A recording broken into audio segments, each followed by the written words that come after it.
अस्सलाम वालेकुम everyone and I am back. I know बहुत ज्यादा टाइम लगा है, बहुत ज्यादा वीडियो स्किप हो गई है, but I am dealing with some kind of thing so I have to. But आज की वीडियो जो है वो बहुत ज्यादा इंटरेस्टिंग है, बहुत ज्यादा इंफॉर्मेटिव है, बिकॉज आज की वीडियो के अंदर हम पाइथन का एक ऐसा वेब फ्रेम सीखने लगे हैं कि अगर आप कोई भी पाइथन बेस्ड वेब एप्लीकेशंस बनाना चाहते हैं, AI, ML, computer vision, deep learning base, तो आपको इस API को लाजमी यूज करना चाहिए। Basically, I am talking about a very beautiful web framework provided by Python is Django. Django एक बहुत अच्छा वेब फ्रेम है। बेसिकली इसके थ्रू आप वेब एप्लीकेशंस बना सकते हो, APIs बिल्ड कर सकते हो, ऑथेंटिकेशंस कर सकते हो। Her back and level key thing जो है वो आप इस Django के थ्रू कर सकते हो। आज की वीडियो के अंदर हम Django को सेटअप कर रहे हैं, वर्चुअल एनवायरनमेंट्स क्या होती हैं, रिक्वायरमेंट्स की फाइल्स क्या होती हैं, और अपना फर्स्ट प्रोजेक्ट यूजिंग Django बनाएंगे। Fully coding. Let's go and build our first project using Django. हाँ तो भाई सबसे पहले आपने क्या कर लेना है, CMD को ओपन कर लेना है, क्योंकि CMD के थ्रू हम ज़्यादा काम करेंगे। आपने यहाँ एक कमांड है mkdir और आगे स्पेस देके अपने प्रोजेक्ट का नाम लिख लेना है। जो भी आप अपने प्रोजेक्ट को नाम देना चाहें या जो भी आप अपने एक फ़ोल्डर बनाना चाहें, बेसिकली mkdir क्या बनता है, एक फ़ोल्डर बनता है। आप उस फोल्डर का नाम दे दें जिसमें मैंने Django प्रोजेक्ट नाम दे दिया। फिर आप उस फोल्डर के अंदर जाएँ, उस CD लिखेंगे और इसके बाद उस फोल्डर का नाम लिखेंगे, आप फोल्डर के अंदर आ जाएंगे। अब आप लिखेंगे कोड स्पेस डॉट, तो ये क्या करेगा, VS कोड के अंदर उस पूरे फोल्डर को ओपन कर लेगा। इससे क्या होगा कि आप जो है वो टर्मिनल बेस या CMD बेस कमांड्स को भी सीख जाएंगे। वरना ये काम मैं ये भी कर सकता था, एक न्यू फोल्डर पे क्लिक करके एक फोल्डर को बनाया, उसको ओपन विद कोड कर दिया, लेकिन इससे आपकी प्रोफेशनलिज्म, आपका कमांड पे अच्छा हाथ बैठता है। अच्छा, ये थोड़ा सा टाइम लेगा, हम थोड़ा सा यहाँ वेट कर लेते हैं। जैसे ये होगा, आप एक्स्ट्रा जितनी भी चीज़ें हम इनको क्लोज़ कर लेते हैं, जिस तरह ये नोटिफिकेशंस आ रहे हैं, ये एजेंट वाली सारी चीज़ें, इन सारों को आपने बंद कर लेना है। इसके अंदर VS कोड के अंदर जो प्रोवाइडेड टर्मिनल होता है, आपने इसके ऊपर ओपन कर लेना है। फर्स्ट काम हमारा ये होगा एक वर्चुअल एनवायरनमेंट क्रिएट करना।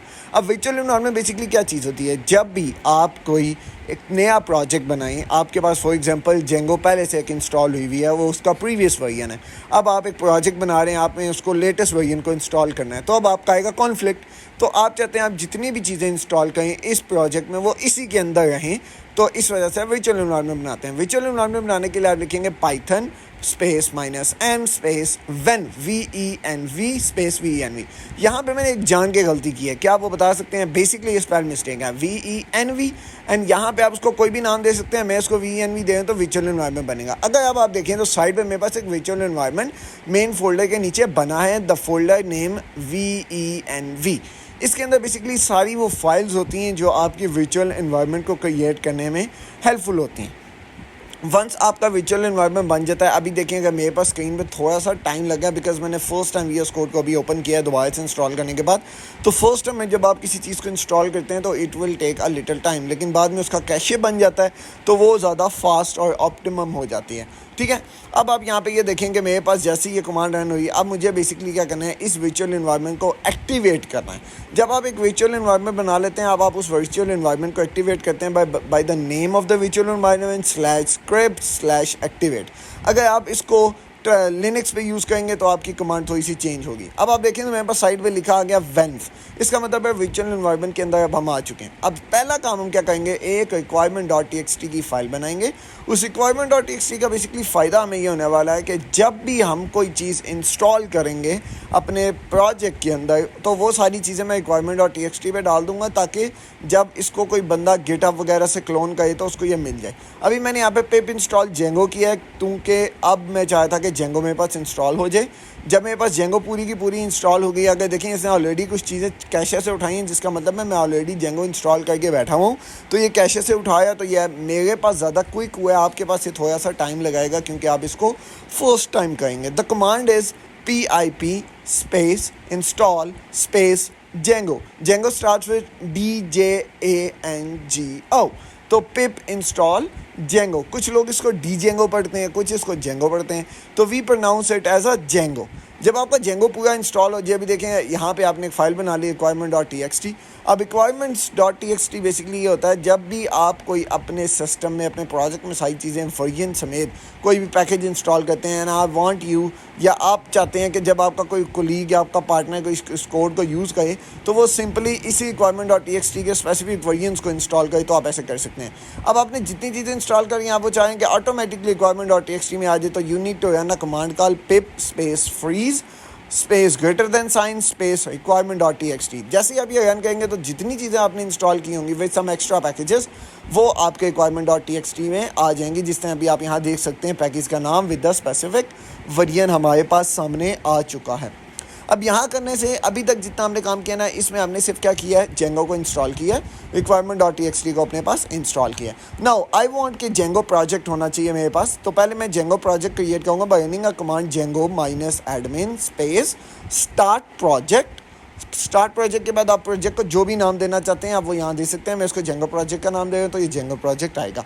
अब मैं यहाँ पे अगर इसको रन करता हूँ, इसको रन करने के बाद आप देखते हैं मेरे पास वेन्व के ऊपर एक और नया फोल्डर क्रिएट हुआ है कॉल्ड जेंगो प्रोजेक्ट। अब इसके अंदर आप आएंगे फिर जेंगो प्रोजेक्ट, उसके अंदर आपको मेन फाइल्स मिलेगी। अब ये काम करने का बेसिकली मकसद यही था ताकि आपको एक चीज़ समझाई जाए कि आप जेंगो के अंदर जेंगो, उसके अंदर आपका प्रोजेक्ट की फाइल्स आ रही हैं।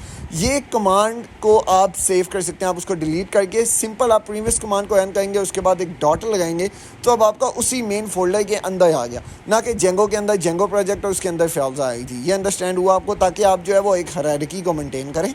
अब आपकी जितनी भी प्रोजेक्ट की फाइल्स हैं वो एक सिंपल प्रोजेक्ट जेंगो प्रोजेक्ट के अंदर पड़ी हुई हैं।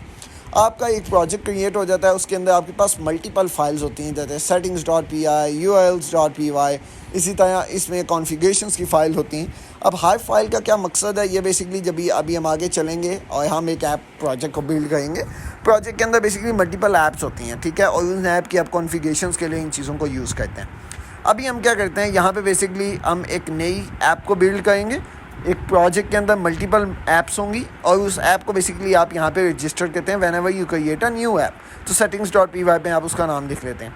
अब बेसिकली मैं क्या करता हूँ, एक नई ऐप क्रिएट करता हूँ। App is just like a module, जैसे आप यूज़ करते हैं फॉर एग्जांपल किसी भी ऐप के अंदर या प्रोडक्ट के अंदर आप चाहते हैं लॉगिंग का सिस्टम हो, तो आप कैसे लिखोगे, Django admin space start app space app का नाम, तो उससे आपकी क्या हो जाएगी, ऐप बन जाएगी। अभी देखिए मैं यहाँ पे लिखा हूँ स्टार्ट ऐप और फिर उसके बाद मैं यहाँ पे लिखा हूँ ऐप का नाम। आप यहाँ पे कोई भी ऐप का नाम लिख सकते हैं, जिस तरह मैंने फॉर एग्जांपल सेटअप लिख लिया या लॉगिन लिख लिया, तो आप इसको एंटर करेंगे। अब आपके पास एक नया फोल्डर बन जाएगा जहाँ पे आपकी ये फर्स्ट ऐप होगी। अब ये बेसिकली ऐप जो ये एक मॉड्यूल कहलाता है, ये एक सर्विस कहलाता है जो आप देते हैं, ठीक है, माइक्रो सर्विसिंग अप्रोच की अगर हम बात करें तो। अब क्या होगा, अभी आपको पहला काम क्या करना है, जब आपकी एप्लीकेशन बन जाएगी, आपके पास ऐप आ जाएगी, आपके पास प्रोजेक्ट, दो चीज़ें आ गई। अब पहला काम आपने ये करना है कि इस ऐप को, जो लॉगिन डॉट ऐप है, इसको आपने जो आपने मेन प्रोजेक्ट बनाया था उसके setting.py में जाके उसका नाम लिख देना है। तो इससे बेसिकली क्या होगा कि आपकी ऐप एडमिन पोर्टल पे रजिस्टर्ड हो जाएगी। अब आपने जो न्यू क्रिएटेड ऐप है वो आपकी रजिस्टर्ड हो गई, आपके पास एक्सेस हो गई। अब सेकंड काम आपने क्या करना है, आप जैसे ही इसको देखेंगे यहाँ तक आपकी ऐप रजिस्ट्रेशन वाला काम हो गया। आपको बेसिकली ऐप, जब भी आप न्यू ऐप का ये कहेंगे, आपको यहाँ के setting.py में ऐप डालनी पड़ेगी। फिर उसके बाद आपको इसके URLs डिफ़ाइन करने पड़ते हैं। आप यहाँ पे एक फंक्शन है कॉल्ड इंक्लूड, आप उसको इंपोर्ट करेंगे और URLs के अंदर आप पाथ के अंदर आके बेसिकली उस चीज़ को डिफ़ाइन करेंगे। दो राउट होते हैं, एक होते हैं एडमिन के राउट जो आपको एडमिन पैनल की एक्सेस देंगे, जो दूसरे वो राउट होंगे जो आप अपने लिए यूज़ करेंगे टू एक्सेस द एप्लीकेशन जो आपने लोकल सर्विसेज लोगों को प्रोवाइड की हैं। जिससे अभी मैंने यहाँ पे बेसिकली क्या किया, को पायलट इंटीग्रेटेड है, तो मेरे पास पहले से लिखा था, मैं इसको टैब दबाता हूँ तो ऑलरेडी हो जाता है। मैं इसको करूँगा लिटिल बिट चेंज। अब ये है कि मैं चाहता हूँ जब मेरे पास कोई URL पे आए तो उससे पहले वो लोकल होस्ट के बाद लिखे /API/। तो ये बेसिकली क्या होगा, जैसे ही मेरा सर्वर रन होगा मुझे पहले API लिखना पड़ेगा, उसके बाद इसके पास मेरे logins.urls की एक फ़ाइल मुझे बनानी पड़ेगी, ताकि इसके पास मेरे सारे URLs जो मैं ऐप के अंदर बनाऊंगा, सर्विसेज प्रोवाइड करूंगा, उसकी एक्सेस होनी चाहिए। तो मैंने यहाँ पे बेसिकली बना दी। अब इसके अंदर मुझे URLs डालने हैं मेरी ऐप के मुताबिक, ताकि वो स्पेसिफिक URL को कॉल करे या उस स्पेसिफिक URL के ऊपर जाए। जैसे लॉगिन है तो लॉगिन, साइन अप है तो साइन अप, रजिस्टर है तो रजिस्टर, ऑथेंटिकेशन है तो ऑथेंटिकेशन। तो आपको बेसिकली यहाँ कुछ चीज़ें इंपोर्ट करनी पड़ेंगी। तो हम सबसे पहले यहाँ पे कुछ इंपोर्ट्स वगैरह वो कर लेते हैं। तो आप सिंपली इंपोर्ट्स को देख लें तो मैंने कुछ भी नहीं किया, I just need to import some things from Django.http from HTTP response. इससे क्या होगा कि बेसिकली आपने अगर कोई टेक्स्ट मैसेज वगैरह डिस्प्ले करना है आप करवा सकते हैं। दूसरा चीज़ बेसिकली यहाँ पे अभी हमारे पास व्यूज़ है नहीं, तो हम कोई चीज़ डिस्प्ले करानी है तो मैंने उसको ख़त्म कर दिया। आपने URLs के थ्रू पाथ्स को इंपोर्ट करना है और डॉट्स के थ्रू आपने व्यूज़ को इंपोर्ट करना है। यहाँ पे आपने URLs पैटर्न एग्जैक्टली इसी तरह लिखते हैं जिस तरह मैंने लिखा है, बस आपने यहाँ पे थोड़ी सी चीज़ें चेंज कर रही हैं।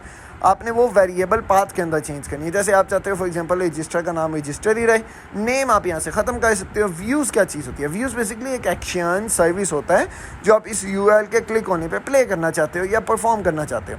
तो उसके लिए बेसिकली हमें व्यूज़ के अंदर आना पड़ेगा। तो आप अपनी ऐप के व्यूज़ के अंदर आएंगे और एक फंक्शन बनाएंगे जिसको आप रजिस्टर का नाम देंगे, क्योंकि ये वही है जो आपने व्यूज़ में डिफाइन किया है। तो जब आप यहाँ पे क्लिक करेंगे तो इसके बाद आप बेसिकली क्या करेंगे, ये देखें कोई चीज़ रेंडर कर रहा है, इसको मैं यहाँ से ख़त्म कर लेता हूँ और यहाँ पे मैं बेसिकली वो इंपोर्ट करूँगा जो मैं चाह रहा था कि टेक्स्ट मेरे पास स्क्रीन पे नजर आए। तो from Django.http import HTTP response, वही चीज़ बेसिकली मैं यहाँ डाल दूँगा। मैं यहाँ पे एक मैसेज डिस्प्ले करूँगा या रजिस्ट्रेशन पेज। तो जब बेसिकली एक बंदा क्लिक करेगा और सर्वर को रन करेगा तो ये पेज उसको नजर आएगा कि ये रजिस्ट्रेशन पेज। अब बेसिकली मेरे पास हमारी जो पूरी एप्लीकेशन है वो उसका पूरा एक पाथ जो है वो सेटअप हो चुका है। अब सिंपली जो नेक्स्ट काम हम ये करेंगे, इस एप्लीकेशन को रन करेंगे और रन करके देखेंगे कि ये बेसिकली कैसे एग्जीक्यूट होगी और ये सक्सेसफुली एग्जीक्यूट होती भी है या नहीं। तो next thing is to run this.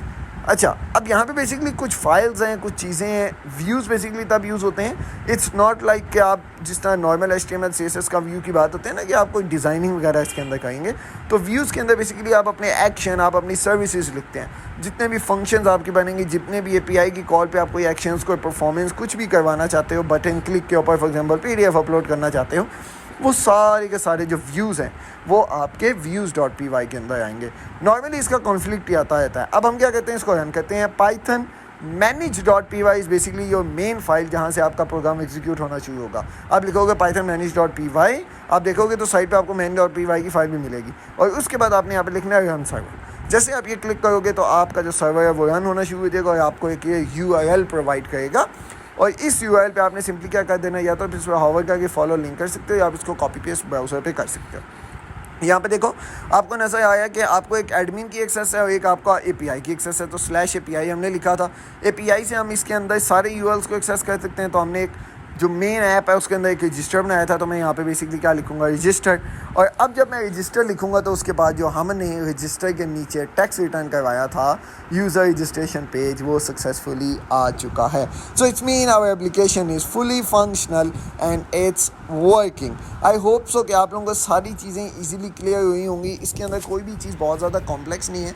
ये बेसिकली बैक ट्रैकिंग में आपको बताया है और बहुत ज़्यादा ईजी वे है ये, इट्स वेरी इजी। तो उम्मीद है कि आप लोगों को ये चीज़ बहुत इजीली समझ आई होगी। अगर आपका इसके रेलेवेंट कोई भी क्वेश्चन, कोई क्यूरी है, you can ask. Thank you, bye bye.